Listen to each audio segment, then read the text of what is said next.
борба за бесмртност.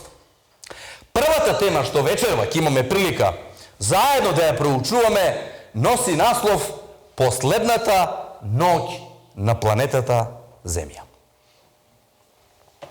Дозволете ми, драги мои пријатели, на основа на проучувањето на Божјата реч, а веќе повеќе од 30 години ја проучувам оваа Божја реч. Веќе повеќе од 25 години работам и како пастор кој што ги поучувам и другите, а пред се сакам и себе да се поучувам и моето семејство. Размислувам за ова прашање. Размислувам за овие клучно важни работи во нашиот живот, што кога тогаш ќе се случат. А овие работи бараат и наше внимание. Бараат да вложиме малце време, да размислиме за тие работи. Jer видите, ние можеме да вложиме време да размислуваме и не мора. Меѓутоа тоа ќе дојде. А зошто тоа да дојде, а ние да бидеме неподготвени? И убаво е затоа да размислуваме, да бидеме подготвени.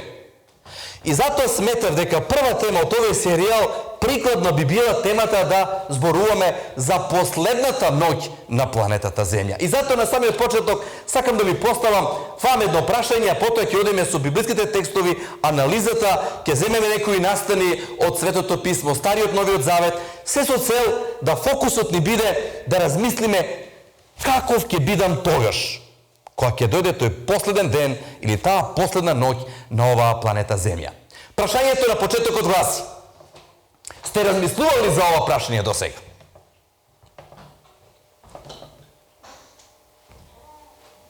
Знам, додека сме млади, додека животот струи во нашето тело, ние не размислуваме за такви прашања. Ние едноставно не размислуваме за крај, за последно. Ние имаме планови пред нас, животот е пред нас, треба да патуваме и патуваме, градиме, садиме, нормално влегуваме во брак, создаваме семејство, имаме идеи, планови и такви некои точки не ни се можда ни потразно во нашата агенда. Но, драги мои, ќе се сложиме дека на овој свет, на секоја работа, му се ближе крајот. Нажалост, овој свет е таков после падот во грев. Во овој свет се си има извод од матична книга на родените, на жалост, почеток, но на овој свет исто така има и посмртница. На овој свет, на секоја работи се ближи крајот. Знаете, почна денот денеска, 13, наутро, се пробудивме, изгреа сонцето, но каде е сонцето сега? Ке почнеме да гледаме еден филм на почетокот, 1 минута, 2, 3, 5 сат, време сат и 20, 30 минути и филмот заврши. Ке почнеме некој такмица да гледаме, ке свири судијата почеток, на 90 минути, некоја минута положение, ке свири крај. Све има свој почеток, све има и свој крај. И нашиот живот, нажалост, има почеток и крај. Наутро денеска имав телефонски повик, преку 3-40 повика денеска имав секој ден и ми јавија дека еден мој пријател почина. Се роди пред 60 и кусур години, но еве, денеска беше ден кога заврши неговиот живот. Тој не знаеш дека вчера беше последната ноќ во неговиот живот. Не знаеше. А кој од нас тоа го знае? Никој. Меѓутоа тоа си доаѓа. Пред месец дена мајката на мојата сопруга го заврши животот. Исто така. Не знаевме ден пред тоа дека тоа ќе биде последна ноќ во нејзиниот живот. Да, во овој свет тие работи се случуваат и констатираме тоа што го кажуваме, на овој наш свет се има свој почеток и све има свој крај. Меѓутоа, тоа го знаеме, но видите што е опасно. Во таа трка во животот, со решавање на проблеми, со работа, со обврски, па ова да го средам, па ова да го довршам, па ова да направам, постои голема опасност да не бидеме свесни дека тоа ќе се случи. Jer обично ние мислиме тоа ќе биде после, то таму некаде, не знам, длабока старост, ќе имаме 90-100 години. Ама животот ни изненадува. Нажалост, едноставно овакви сцени се присутни секој ден. Колку ли само луѓе во Македонија денеска едноставно го завршија својот живот. Да не кажеме во светски рамки колку луѓе едноставно го завршија својот живот. Да, на овој свет ова е нашата реалност. И никој не знае колку ќе живее. Никој не знае кога ќе му дојде таа последна ноќ. И затоа ја би сакал во овој правец да проучам со вас една кратка Христова парабола, што има кажано во тој правец. И во оваа парабола ќе видите од една страна, ќе го анализираме овој човек што се појавува во таа парабола. Исус ја кажал таа парабола, преку 30 и нешто параболи Исус кажал кога бил на оваа земја. Но оваа парабола е многу суштинска, многу релевантна, многу актуелна во било кое време, па и денеска. Ќе видите оваа парабола ни зборува колку можеме да бидеме заокупирани со овој свет, со работите во овој свет, да не размислуваме дека еден ден ќе дојде последниот ден во нашиот живот. Еве самата парабола, ја ставив текстот библиски тука на ова место и сакам да го прочитам, но дозволете ми, таа стои запишена во Лука 12 глава 15 до 21, но 11 стих мислам дека е многу важен, тој дава контекст на целата сама парабола, да го прочитам од тука, па ќе прочитам самата парабола и една кратка анализа да кажам за неа. И еве што кажува вака Исус. А ни им рече, гледајте и чувајте се од лакомство. Чувајте се од лакомство, зашто никој не живее од она што е превеќе богат. И после овие зборови, после ова изјава што Исус има кажано тука во Лука 12 глава, следи ова парабола, ајде да ја прочитам, па малце да ја анализираме. И им кажа парабола и им рече, на некој богат човек нивата му беше родила многу.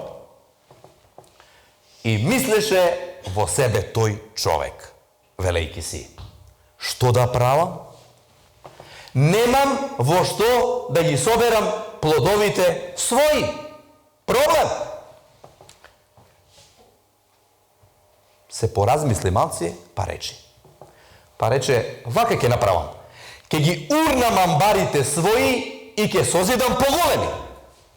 И таму ќе го соберам сето свое жито и сите своји добра. И ќе речам на душата своја, душо, имаш многу добра приготвени за многу години. Многу добра за многу години. Предпоставам, тоа е визија на секој човек да има многу добра за многу години, да нема секирација во овој живот и се да му биде мед и млеко. Нели така? И затоа вели, јади, пии, весели се. Чист хедонизам. Да јадеме, да пиеме. Во ред. Но, овој збор во самата парабола едноставно прави пресврт. Но, Бог му рече, кога, како? Безумниче, ноќеска, ќе ти ја побарам душата твоја. Ова ноќ ќе биде последна во твојот живот. Тој не знаеше за тоа. Бог го предупреди. Тоа што си го приготвил, кому ќе му остане? Така бива со оној што собира добра за себе, а не се богати во Бога. Дозволите ми на кратка анализа на ова парабола, да извлечем некои пораки, jer ова има голема врска со темата што ние ја проучуваме. Последната ноќ на планетата Земја, последната ноќ во животот на овој богаташ, наречен неразумен. Ќе видиме зошто неразумен. Прво, имајте ова интересна работа. Секоја Христова парабола од тие 32 се состои од два елемента, два фактора. Првиот е фактор на изненадување, а вториот фактор е фактор на разочарување. Во секоја парабола тоа го имате. Фактор на изненадување и фактор на разочарување. Каде ги гледаме овие два фактори тука во оваа парабола? Фактор на изненадување е тоа што нивата му родила колку? Многу повеќе него што тој очекувал. Дали бил изненаден? Па бил. Дали бил спремен? Не бил спремен. Немал толку амбари да собере сето тоа што нивата не му родила. Ја посакувам на сите вие што садите тука во Колешино, да ви роди многу, ама многу да ви роди, да имате голем благод. Тоа е моја желба за вас. Сте се труделе, сте вложиле и навистина Бог да ве благослови. Тоа е фактор на изненадување. Но зошто има и фактор на разочарување? Каде го гледаме фактор на разочарување? Големо богатство, голем принос, голема радост a pogreb во неговиот дом следниот ден. Уште веста не се проширила во селото, во градот каде живеел овој човек, се проширила смртта, веќе тој умрел. Хајде да видиме во што е проблемот тука малце и да го фокусираме со темата пред да одиме понатаму во ова наше проучување. Убаво што му родила нивата. Планирал човекот, вложил средства, значи имал добра мисла, не очекувал толку, али со срце го прифатил приносот што нивата едноставно му го дал. Но гледайте го проблемот на овој човек.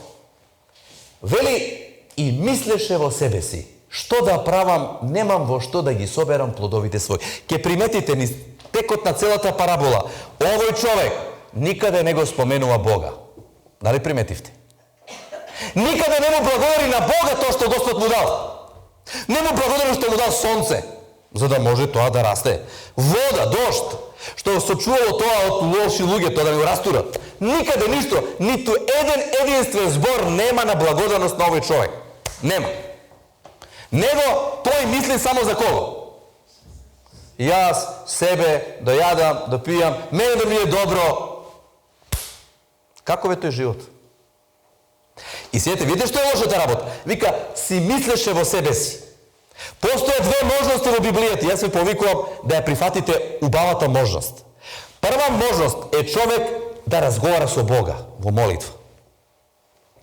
И духовни, и подготвени, и пред Бога почитувани луѓе што разговарат со Бога во молитва. Но имате и друга филозофија во Библијата, кога човекот разговара сам со себе. Што тоа кажува кога човекот разговара сам со себе? Па себе се смета дека е Бог. Не му треба нему Бог. Тој за себе е Бог. Овој богаташ не разговара со Бога. Не го почитува Бога на престолот. Него тој самиот себе се става на престолот. А кој му дава живот секој нов ден овој човек? Бог. Видите?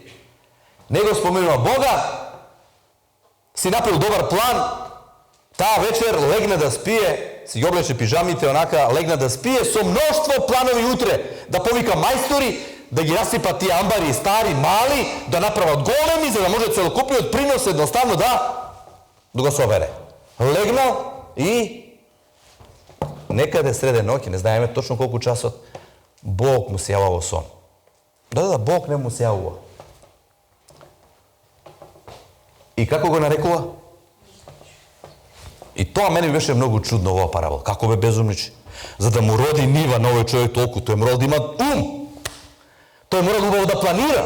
Што да се, кога да се, како да се, што да вложи, каде да вложи. Тој морал да има добар ум, добар план, добра стратегија.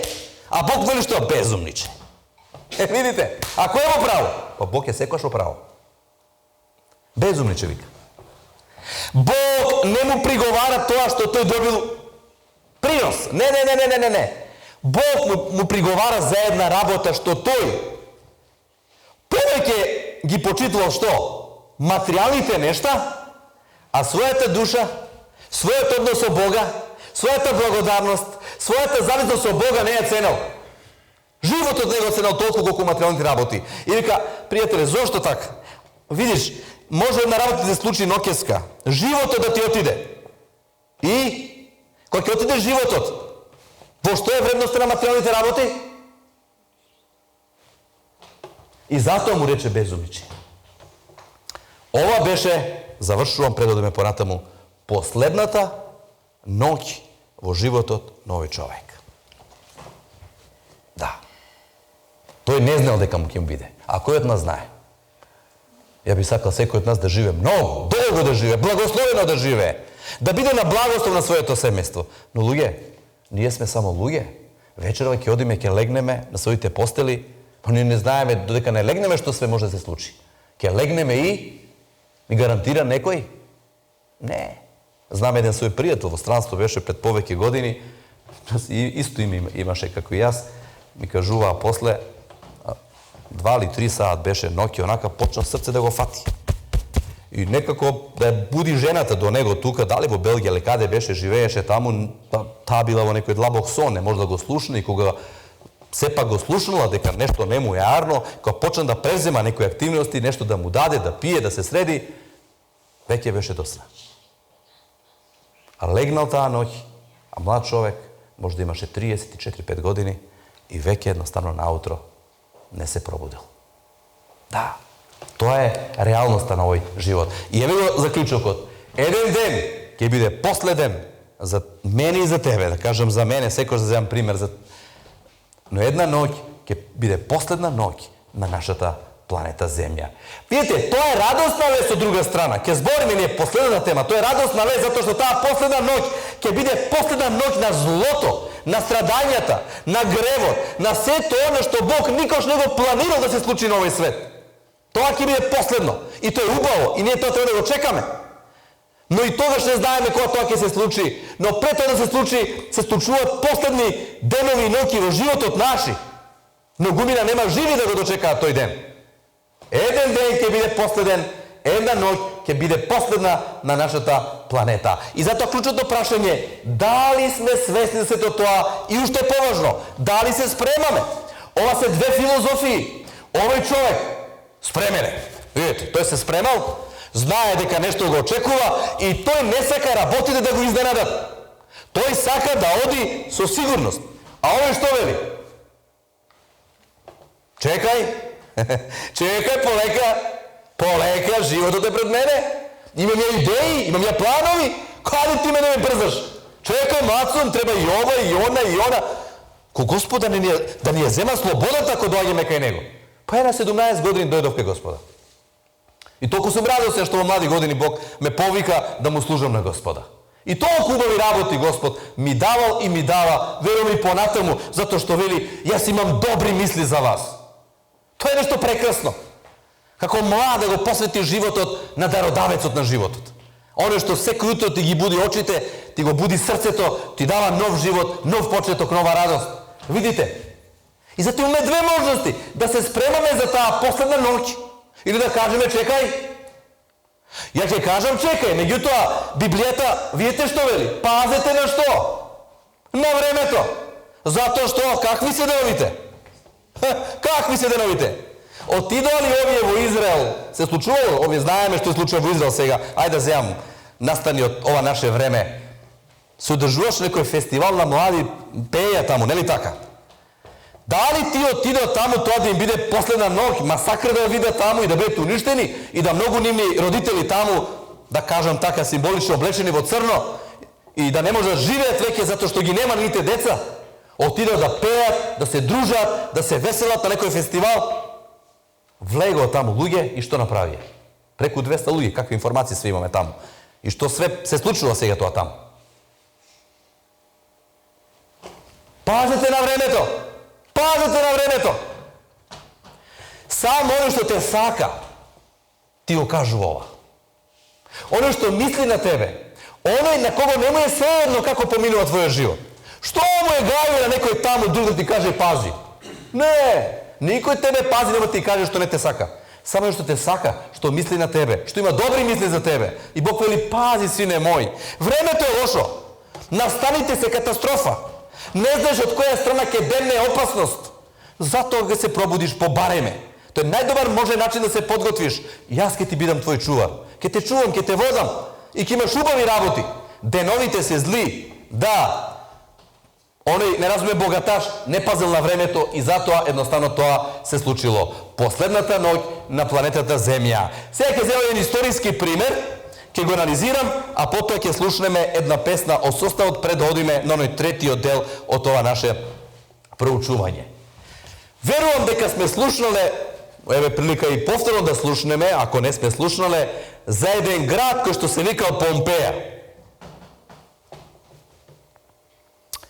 Овој град се наоѓа во Италија, таму некаде, и го имам земен овој пример во ова презентација, во ова тема, последната ноќ на планетата Земја, затоа што има сличности со ова тема, се подудара што се вика, и со онаа парабола за последната ноќ на животот на тој неразумен богаташ, што не го славил Бога, него материјалните работи ги ставил едноставно на прво место.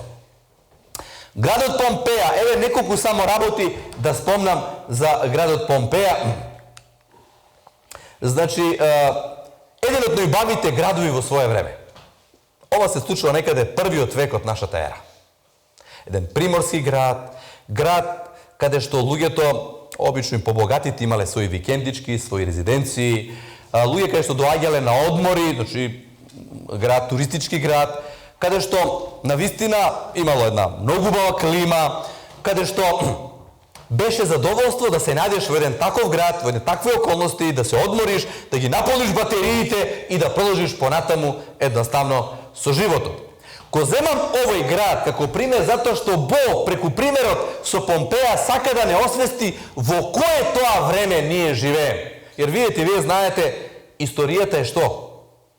Учителка, така викаат. И убаво е да се поучиме, jer вели во Библијата ништо ново нема да се случи во смисла. Се тоа што било ќе се повтори. Така да, затоа треба да ги проучиме минатите настани. Jer тие минати настани ќе се случуваат на некој начин со одредена порака и денеска, во ова време каде што ние живееме. Да, Помпеја бил таков град кој што изобилувал со многу предности. Само да спомнам дека во тоа време, пред да се случи таа катастрофа во Помпеја, неколку важни работи, да спомнам дека трговијата цветала како никогаш порано. Туризмот исто така. А тоа бил еден убав град. Имало, вика, некаде сала со околу 5000 места за седење. Замислете, концертна сала, тоа време, во први век, 5000 места. Потоа имало амфитеатар со некаде од 20.000 места за седење. Колку ли тоа? Имав прилика да ги посетам овие 7 цркви од Откровение, Мала Азија, тука во Ефес, и баш бев на тој амфитеатар, не на тој каде што е Помпеја, но за да една слика. Тој огромен амфитеатар. И знаете, во тоа време тие гладиаторски борби, тие работи, така бил направен, да луѓето уживаат. Овој град, на некој начин, бликал од уживање. Луѓето доаѓале тука да уживаат. Затоа што нудело такви можности овој град. Така да имало многу предности. Трговијата цветала, значи, сите останати работи што биле таму, оделе на прилог на сите тие луѓе таму што живеле. Така да никој кој доаѓа во Помпеја не размислувал за последната ноќ на неговиот живот. Не, ти одат таму да едноставно си го живееш животот и да едноставно си планират и понатаму добро. Меѓутоа, една опасност што демнеела во Помпеја е ова место тука. Некаде на 8 до 10 километри подалеку од Помпеја се наоѓал познатиот вулкан Везув. Извештаите кажува дека тој долги низ години бил неактивен. Ви знаат тие со години вулканите да згаснат и да немат никаков проблем. Но знаат во еден момент што? Да воскреснат и да направат што? Хаос. Така да, видите, многу интересно е тоа. Во Помпеја некаде живееле околу 20.000 луѓе. И во еден момент се случило да има некој потрес во тој вулкан таму. Што било знак дека вулканот полека што? Се активира, а тоа треба да биде знак на сите жители дека треба што? Да го остават тоа место и да бегат. И се случило многу интересно. 18.000 луѓе гледале една огромна опасност во тој вулкан. И од тој момент кога почна да дава знаци на живот, тие 18 луѓе ја напуштиле Помпеја. Ама таму живееле 20. Каде се уште 2000 луѓе? Овие 18 сватиле дека животот е многу повреден од што? Од тоа што го имаат и го поседуваат таму. Меѓутоа оние два, да кажам, што останале, не размислувале така. Тие ги гледале убавините на Помпеја. Еве го тој амфитеатар, еве структурата на градот од една страна, улиците таму, еве архитектурата таму, значи тоа се све слики, значи на интернет каде што се врзани за градот Помпеја. И вика, како ли таква убавина ние едноставно да оставиме? Ние сме вложиле живот, сме ги вложиле своите најубави години да живееме во овој град, сега да напуштиме, па не доаѓа во предвид. И не само тоа, си рекле, ова е за нас прилика. Jer домовите и земјата на овие 18 луѓе што заминаа ќе биде сега чија? Па наша. И ние преку нив што? Ќе се богатиме. Овие 18 заминаа, видоа знаци на опасност, не сакаа да ја поминат последната ноќ таму. А тие две така не размислувале. Секош во животот имате две категории луѓе. Едни што се спремаат, други едноставно што не се спремаат. И што се случило? Драги мои, рано наутро почна да се активира самиот вулкан. Почна таа сила, таа лава да излегува од самиот вулкан. И извештаите кажуваат не од лавата, него од мирисот што се ширила од таа лава. Надојде, значи, тие 8 до 10 километри до градот Помпеја и сите луѓе 2000 што останале тука во Помпеја починале од тој смртоносен мирис што таа лава едноставно го ширила. Да, еве го тој оган, еве таа мирис, значи сето тоа едноставно што се случило. И како последица на таа активација на тој вулкан, еве што едноставно се добило како резултат на оно што вулканот почнал да работи. Статуи на луѓе кои што не морале така да завршат. Извештаите дури викат наша некоја статуа на човек кој што едноставно држи златници во својата рака. Што кажува тоа? Што не му било повредно во животот? Материјалните работи. И кога би отишле, еве, значи тој целокупната една слика како се случило сето тоа, и кога би отишле денеска таму да го посетиме тој град после колку веќе 19-20 века, тој денеска е што само? Археолошки локалитет, сведоштво на луѓе кои што од една страна едни донеле права одлука, 18.000 побегнале, а 2000 не донеле вистинска одлука, останале и тоа им било последната ноќ, последниот ден во нивниот живот. Да, повторно се враќаме на овој библиски текст, кој што вели што? Пазете на времето. Тие 18.000 пазеле на времето, а тие 2000 не пазеле. Во Библијата, два текста ќе прочитам уште малку, па ќе слушнеме една песна пред да одиме на третиот последен дел. Бог предупредува во Стариот Завет. И штркот под небото го знае своето време. И ластовичката и другите птици пазат на времето. А луѓето? А луѓето? А луѓето не. Бог зема примери од животинскиот свет да ги освести луѓето. И тоа не е еднаш. Колку пати во Библијата Бог сакал. Па пред потопниот свет, после ќе збориме малце за тоа. Гледат како одат два по два внатре во коработ, а тие седат и мислат дека се на циркус. Не, вика, тоа за нас едноставно не важи. Но е тука направил некој циркус, вика ќе си заминат. Драги мои, ќе завршам јас ова предавање. И утре, и задутре, ако Бог ни дава живот и здрави. Меѓутоа тоа прашање што го поставуваме, дали сме спремни, дали се спремаме, треба постојано да влегува во нашите мисли, да размислуваме за својот живот. Има работи што може да ги одложите за некое време. Вакви работи не се одложуваат. Тоа се работи кои што се суштинска важност. И затоа треба да размислуваме. Бог во всушност во Библијата е потрага. Не знам што Бог све сака да направи да го привлече вниманието на човекот. Ние сме некако со вниманието на разни места. Бог сака да не освести. Многу работи овој свет го земат нашето внимание. Да, а на тој начин го земат и нашиот живот. Ја земат нашата младост, ги земат нашите најубави години. А Господ вика, пазете на времето. Гледате животите како пазат. И уште еден текст, знаете, сам Исус го има кажано во Новиот Завет. Тоа беше Стариот Завет, првиот текст, еве го и Новиот Завет. И тоа на самиот Ерусалим го има кажано, таму каде што денеска еве се водат тие борби. О, кога ти би знаел што е за мирот твој, но тоа е сокриено од тебе. Ке те окружат непријатели твои, ке те опколат од сите страни, ке те уништат тебе и децата твои, и нема да остават во тебе камен на камен. Тоа се Христови зборови, многу јасни.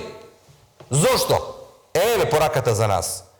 Тие поминале тоа што поминале, но пораката за нас денеска стои. Затоа што не си го познавал времето во кое што живееш. Драги мој пријателу, Бог вечерва те донал тука на ова место со цел да размислиме за ова. И преку ова парабола за овој богаташ неразумен, и преку градот Помпеја, и после преку последниот пример, да размислиме дали ние го познаваме времето во кое што живееме. Видите, не е доволно само да кажеме лоше е времето, последно е време. Тоа е добар почеток. Меѓутоа Бог очекува нешто да направиме. Jer видите, во Библијата Бог очекува акција од нас. Ѓавол ќе се сложи да ние само размислиме за тоа, воопшто да не размислуваме за тоа. Но ако веќе се трудиме само да останеме на ниво на размислување, ништо повеќе. А Бог вели, треба некоја акција да направиш. Треба одлука да донесеш. Затоа што деновите се зли. Значи, затоа што не си го познал времето во кое што живееш.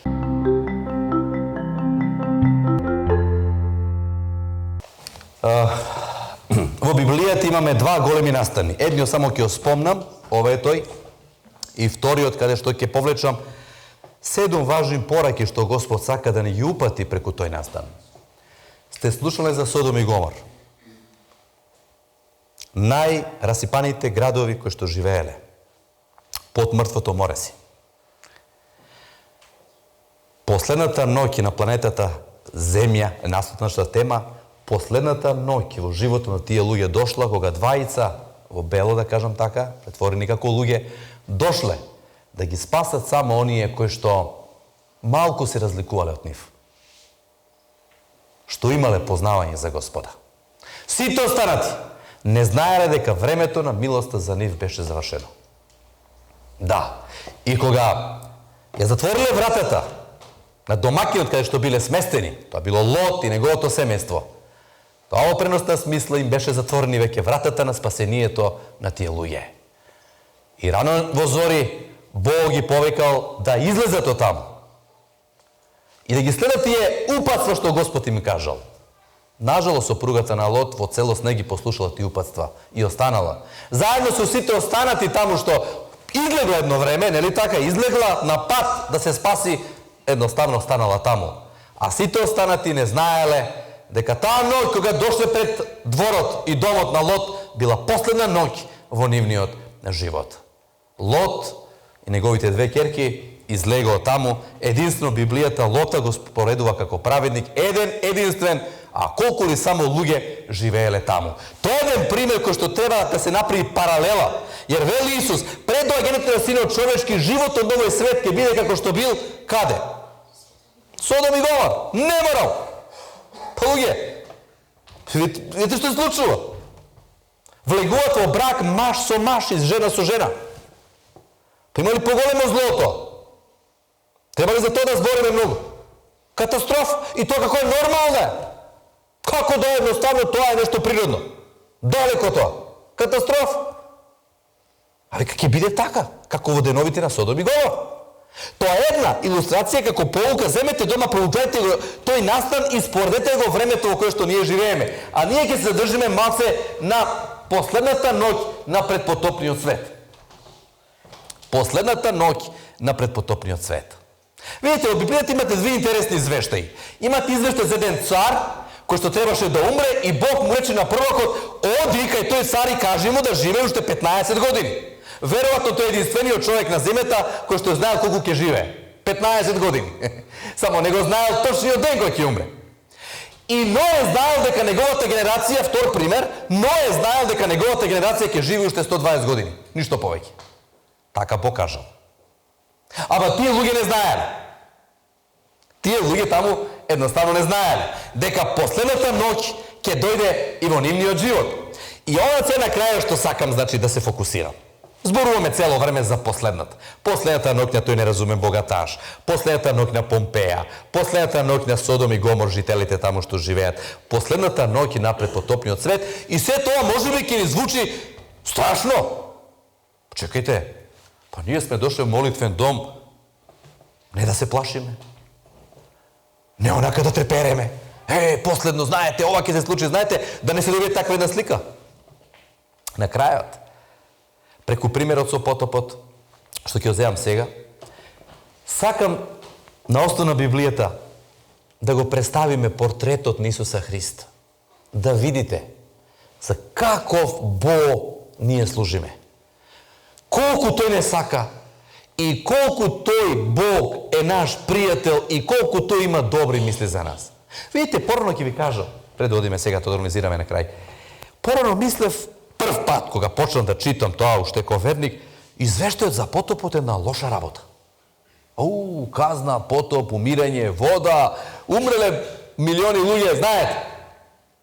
Но ќе видите сега дека извештајот за потопот, во тој извештај го наоѓаме ликот, портретот на Бога кој е милостив. И ќе видите дека таму има повеќе милост него зло или правда. Ќе видите, извештај за потопот, ќе се чудиме. Ајде тоа да го видиме сега. Значи, ќе ги видиме кои мисионски активности Исус ги превзел пред да дојде потопот. Да. Одиме поред. Но Библијата ни дава една таква слика за Бога, пред тоа да го кажам, вие знаете, ова е најубавиот профил на Бога што ние го наоѓаме во Библијата. Господ, Господ, Бог милостив, жалостив, спор на гнев и пол со милосрдие и вистина. Ке кажете, ова слика за Бога има во потопот? Да, ова слика за Бога има во потопот. Како вика кога ги уништил сите тие луѓе? Ајде да видиме. Ајде да видиме. Од оваа страна кога почнав тоа да го видам, си викам, Господе, колку си ти прекрасен Бог. Како? Ајде одиме поред. Прво. Ајде го земеме, значи тука е 6 глава, прва книга Мојсеева, 7 глава, 8 глава. Може да ги собереме колку стиха има, нели така? Дали има до 100 стиха и помалци има стиха, не се ни толку. Но ќе видите 7 многу важни работи, 7 црти на Бога кои што го опишуваат неговиот карактер. Прва црта Божја од овој настан вели следното. Бог будно гледа што се случува во овој наш свет. Од каде тоа го знаеме? Под овие текстови. Прва Мојсеева, 6 глава, 5 и 12 стих. Еве да ги прочитам што вели тука. 6 глава, 5 стих вели: И Господ го гледа злото човечко дека е големо на земјата и дека сите мисли на нивните срца се само зли. Бог гледа! Обично ние луѓето викаме, каде е Бог? Пак зошто молчи? Зошто ова не пре? Бог гледа! Бог гледа! Што се случува тука? И 12 стих вели дека Бог гледа. Еве што вели. И погледна Бог на земјата и таа беше расипана, зашто секое тело си го расипа својот пат на земјата. Ама Бог гледа. Акцентот е на тоа дека Бог гледа. Бог гледа што се случува. Бог знае што се случува. И Бог знае и понатаму што ќе се случува. Ова е добра слика за Бога. Значи Бог не е изолиран од овој свет. Бог е вклучен во овој свет. Бог го интересира овој свет. Бог го интересира твојот живот. Бог знае што се случува во твојот живот. Може би сега имаш некои прашања во твојот живот што едноставно никој дури не ги знае. Ни сопругата, може би, ни децата, можда само семејството го знае. И те мачи, те тангира тоа прашање. Но Бог го гледа и тоа. Бог го гледа и тоа. Значи Бог гледа, заинтересиран. Но не само тоа. Втората слика што ја наоѓаме тука е, вели, Бог не само што гледа. Знаете, некој може да гледа и баш да ме гледа и само гледа.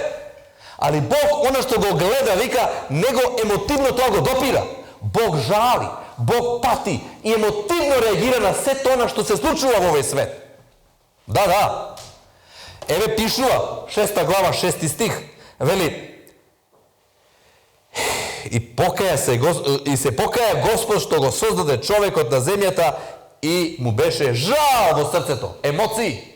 Покаја тука зборот нахам се употребува, тој еврејски збор, каде што повеќе значи мораш ли така да биде? Мораш ли така да биде? Човекот ја промаши својата цел. Па тоа е греф. Кога ќе промашиш она за што постоиш. Живееш живот кој што Бог сака другаче подобар, а ти сосема во една лоша насока си отиде. Бог жали, значи. Бог, видите, Бог одма не уништува. Бог прво гледа. Бог жали. Бога тоа емотивно го допира. Бог не е без чувства. Ние обично луѓето знаеме да кажеме што се неосетливи, овој без чувства е, не реагира. Бог има чувства, гледа. И нему е сеедно што се случува во овој свет. Трета работа. Видите, ова се како скали. Една работа го подготвува патот на втората, а втората работа е подготвува пат на третата. Како тоа? Бог прво гледа, тоа што гледа е зло и тој жали за тоа што се случува, но не само да жали, да каже, па што да правам, тоа луѓето си направиле, па сега нека си тргат последиците од тоа. Не. Бог сега е во потрага што? Да најде решение. Татковска слика на Бога имаме ние тука во потопот. Татковска слика. Тој сака да најде решение. Не сака што човекот е во лоша состојба. Не сака што има војни, не сака што има проблеми, зло, неправди, било што. Како тоа решение? Еве пишува прва Мојсеева 6 глава 8 и 13, еве го текстот. Бог, но виде Бог во Ное личност и вика Ное најде милост пред Господа. Сите останати вика го расипале своето тело, расипале својот живот, ама Ное нашол милост. И 13 стих вели: и му рече Бог на Ное: крај на секое тело дојде пред мене, зашто ја наполнија земјата со беззаконието, и еве сакам сите да ги уништам, ама од тебе ќе направам нов народ. Имам решение. Колку и да е зло, колку и да е црно, 90%, 95%, 99%, Бог во овој текст, во ова трета работа, гледа една светла точка, која што сака да ја употреби. Да, во овој момент планот на спасението бил доведен во тешка состојба. Требаше од тие луѓе да се роди Месија, Спасителот. Само 8 луѓе. Бог е во потрага да најде решение. Прво гледа, потоа емотивно него тоа го погаѓа, нели? Трето е во потрага за решение. Сега, кое решение Бог го дава? Видите, Бог само не кажува сакам решение. Не, Бог нуди решение. Кое е решението Божје? Прва Мојсеева 6 глава 3 стих што вели? А и Господ рече: нема мојот дух довека да се бори со луѓето. Па зашто не ги убил одма? Ако некој гледат Бога како некој убиец тука. Не. Зашто се тело, еве и муште што? Милост. Извештај за потопот, извештај за Божјата милост. Еве им шанса, еве им прилика, еве им можност. Нека дојдат. Како што нас вечерва Бог ни дава милост и шанса. Не знам уште колку предавања и колку време ќе имаме. Бог дава шанса. Немој да ја пропуштиш. Размисли за таа шанса. Остави ги сите пречки што ти стојат на пат. Немој да ти биде поважна работата, не знам, религиозното убедување, можеби ако го имаш одредено. Не, оставете го тоа по страна. Ајде да имаме отворен ум, да не гледаме од каде доаѓаме, да не гледаме едноставно што ни е поважно, него да гледаме што е Божја волја во нашиот живот. Можеби некој проблем е мажот, некој сопругата да донесе до некој родителите. Но ве молам, дозволете она што Господ ќе ви проговори вечерва и овие вечери да го слушате неговиот глас. Бог дава шанса на луѓето, колку ли шанси тебе, мене колку шанси Бог ми дал во животот. И пак ми дава шанси, затоа што не сака, таков е нашиот Бог. Ова пета работа е многу силна. Прва Мојсеева 6 глава 19, ајде да ги прочитам па потоа да видиме што кажува таму. Вика: и од сето живо, и од секое тело ќе земеш во ковчегот по двајца, да ги сочуваш во живот. Оваа фраза е многу важна во извештајот за потопот. Да ги сочуваш во живот. Да ги сочуваш во живот. Бог сака да те сочува во живот. Бог сака мене да ме сочува во живот. Бог не сака последната ноќ на оваа земја да ти биде лоша, катастрофална, да не го рачици својот однос со Господа. И ако дојде последна ноќ во нашиот живот, ќе дојде кога тогаш, ако претходно него дочекам Исуса, живи на небесните облаци, тоа да биде нам добра ноќ, радосна ноќ, каде што сметките ни се рачитени со Господи, каде што ќе одиме на привремен починок. И вели, да сочуваш во живот со себе и машко и женско. И следниот 20 стих иста мисла нагласува: од птиците по врстите нивни, од стоката по врстите нивни, и од се што се движи по земјата по врстите нивни, и од се земи по два, да ги сочуваш во живот. Да ги сочуваш во живот. Два пати, 19 и 20 стих во прва Мојсеева 6 глава, главна мисла е да ги сочуваш во живот. Да ги сочуваш во живот. Извештајот за потопот, шансата и милоста што Бог ја дава е со една цел: да ги сочуваш во живот. Предпоследна работа, 6. Дошол потопот, нели така, да кажем пред да дојде онака, кого Бог не заборава во потопот? Прва Мојсеева 8 глава 1 стих. Има повеќе такви текстови, само еден сум зел. А Бог се сети на Ное. Дали Бог ги заборава своите деца? Они што му се верни, и кога целиот свет ќе оди во отпад, и кога луѓето ќе се живеат како што ќе живеат, а верните живеат како што Бог вели, дали такви луѓе Бог едноставно ги заборава? Не. Во Библијата можеме примери да редиме на луѓе кои што Господ не ги заборавил. Ни оние што биле во огнена печка, ни оние што биле во лавовска јама, ни оние што биле во разни проблеми, не ги заборавил, али не го заборавил ни Ное. И тебе нема те заборави. Тој знае секојаш кога си дошол на богослужение. Тој секој знаел кога си отворил Библијата да читаш. Тој секој знаел кога си се молил нему. Секој знае све за тебе и никош нема те заборави. Бог ќе се сети. 6 прекрасни работи најдовме во извештајот за потопот, каде што го видовме карактерот Божи. И ќе кажете сега, ова е лоша работа. 7, последна. Што вели седмата последна? Бог го уништува она што е зло во овој свет. Па пишува 7 глава 6 стих, кога дошол потопот и однесе све. Али 6 убави работи има. Бог гледа, Бог емотивно реагира, нели така? Бог ево потрага на решение, Бог дава шанса, Бог сака едноставно да сочува во живот, Бог не ги заборава своите верни. 6 работи убави. Па и седмата е убава во суштина, ако видите. Како ќе кажете? Како убаво кога уништува Господ? Бог е тука представен како хирург, кој го уништува она лошо што е тука. Jer ако му дозволи Господ на тоа лошо да продолжи понатаму, тој ќе го уништи доброто. И затоа Бог го уништува злото, за да не му даде шанса да го уништи злото доброто.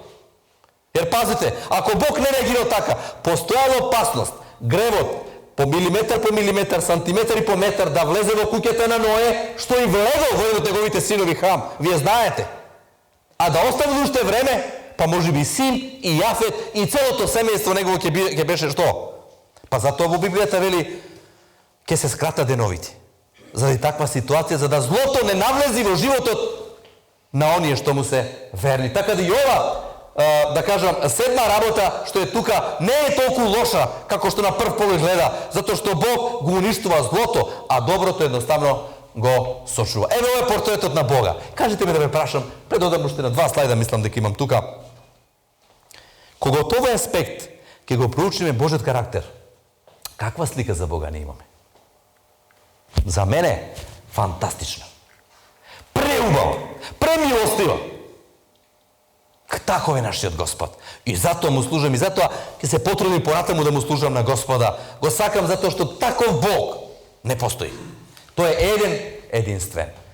Сега, уште 2 слайда, 3 имам и готово завршувам. Вели, колку ли сега, кога дошла последната ноќ на предпотопниот свет, еден духовен писател вака го опишува тоа.